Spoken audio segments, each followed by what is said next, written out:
بسم اللہ الرحمن الرحیم۔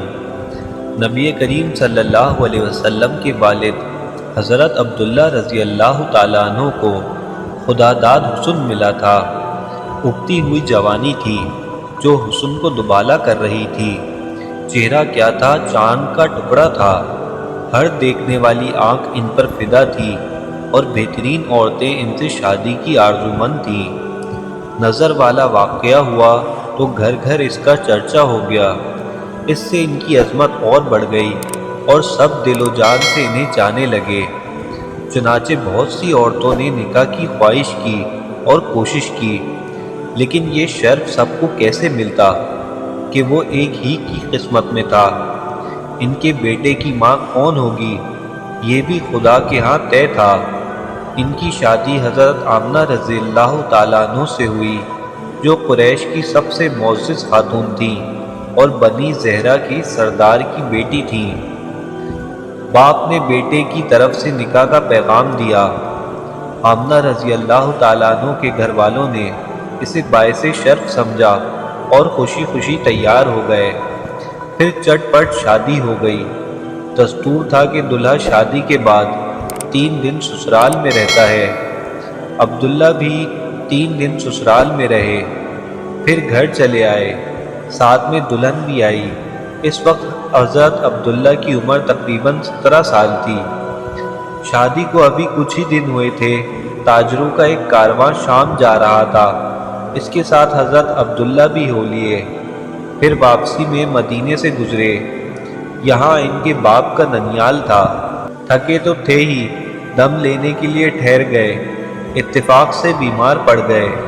ساتھیوں نے انہیں وہیں چھوڑ دیا اور مکے کا رخ کیا۔ وہاں پہنچ کر باپ کو بیماری کی خبر دی۔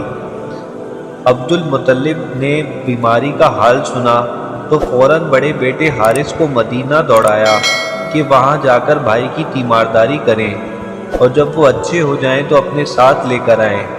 لیکن افسوس، حارث نے اپنے بھائی عبداللہ کو نہ دیکھا۔ وہ انہیں اپنے ساتھ مکہ نہ لائے کہ باپ کی آنکھیں ٹھنڈی ہوتی، دلہن کے دل کو قرار آتا اور قوم کی تسکین کا سامان ہوتا۔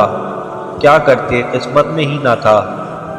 کچھ دن پہلے ہی حضرت عبداللہ کا انتقال ہو چکا تھا اور جسم سپرد خاک ہو چکا تھا۔ باپ سے دور، دلہن سے دور، قوم سے دور، بہت دور۔ حارث واپس آئے تو عبداللہ کے بجائے عبداللہ کی موت کی خبر لائے۔ کسے معلوم تھا کہ شام کا یہ سفر آخرت بننے والا ہے۔ جہاں حضرت عبداللہ کی جان بچانے کی تدبیر کا سراغ لگا تھا، وہیں اللہ کا فرشتہ پروانہ موت لے کر اترنے والا ہے۔ مدینہ جہاں سے لوگ کل عبداللہ کی نئی زندگی کا پیغام لے کر آئے تھے، آج وہیں سے عبداللہ کی وفات کی حسرتناک خبر آ رہی ہے۔ خبر بڑی دردناک تھی۔ نوجوان کی موت، وہ بھی حضرت عبداللہ جیسے نوجوان کی۔ جس نے سنا تڑپ اٹھا۔ اچانک موت کی خبر سن کر لوگوں کو غیر معمولی رنج ہوا۔ ساری قوم سوگوار تھی، ہر طرف اداسی چھائی ہوئی تھی۔ بوڑھے باپ پر تو رنج و غم کا پہاڑ ٹوٹ پڑا تھا۔ صدمے سے دل پاش پاش ہو گیا۔ عبداللہ کی موت پر صبر آئے تو کیسے، اور حضرت آمنہ رضی اللہ تعالیٰ عنہ کا تو سہاگ ہی اجڑ گیا۔ دل کی دنیا ویران ہو گئی۔ سارے ارمان حسرتوں میں تبدیل ہو گئے۔ کتنی امیدیں تھیں جو خاک میں مل گئیں، کتنے حسین خواب تھے جو شرمندہ تعبیر نہ ہو سکے، کتنی آرزوئیں اور تمنائیں تھیں جو سینے میں ہی دفن ہو کے رہ گئیں۔ کل جو خاتون قریش کی نازنینوں کی نگاہ میں قابل رشک بنی ہوئی تھی، آج اس کی حالت قابل رحم تھی۔ عبداللہ کا انتقال ہوا تو آمنہ رضی اللہ تعالیٰ عنہ امید سے تھی۔ اللہ کی قدرت، کچھ ہی پہلے حبل دیوتا عبداللہ کی جان لینے پر تلے ہوئے تھے، مگر اللہ نے انہیں بھیٹ چڑھنے سے بچا لیا۔ اس وقت تک ان کے پاس اللہ کی ایک عظیم امانت تھی، انسانیت کی سب سے پیش قیمت متاع تھی۔ جب تک وہ کسی اور کے سپرد نہ ہو جائے، ناممکن تھا کہ عبداللہ اس دنیا سے چلے جائیں۔ اب وہ امانت آمنہ رضی اللہ تعالیٰ عنہ کو سونپی جا چکی تھی۔ عبداللہ سے اللہ کو جو کام لینا منظور تھا وہ پورا ہو گیا۔ تو اللہ نے انہیں اٹھا لیا۔ اب کوئی فدیہ کام نہیں آ سکتا تھا، تقدیر کا فیصلہ اٹل تھا۔ ربیع الاول کی 12 تاریخ تھی کہ آمنہ کے ہاں ولادت ہوئی۔ نو مولود بچہ بہت ہی خوبصورت تھا، چاند بھی اس کے سامنے پھیکا تھا۔ حضرت آمنہ رضی اللہ تعالیٰ عنہ نے اپنے سسر عبد المطلب کو خبر کی کہ آ کر پوتے کو دیکھ لے۔ عبد المطلب دوڑے ہوئے آئے اور نظر پڑتے ہی کھل اٹھے کہ ایک تو لڑکا تھا اور وہ بھی عبداللہ کا۔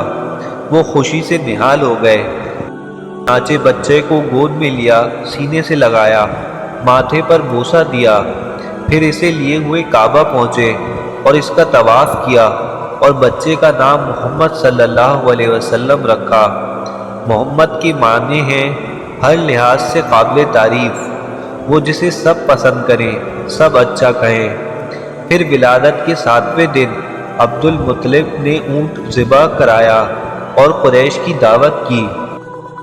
لوگ کھانے سے فارغ ہو گئے تو کسی نے پوچھا، عبد المطلب کیا وجہ ہے کہ آپ نے پوتے کا نام محمد رکھا، خاندانی نام کیوں نہیں رکھا؟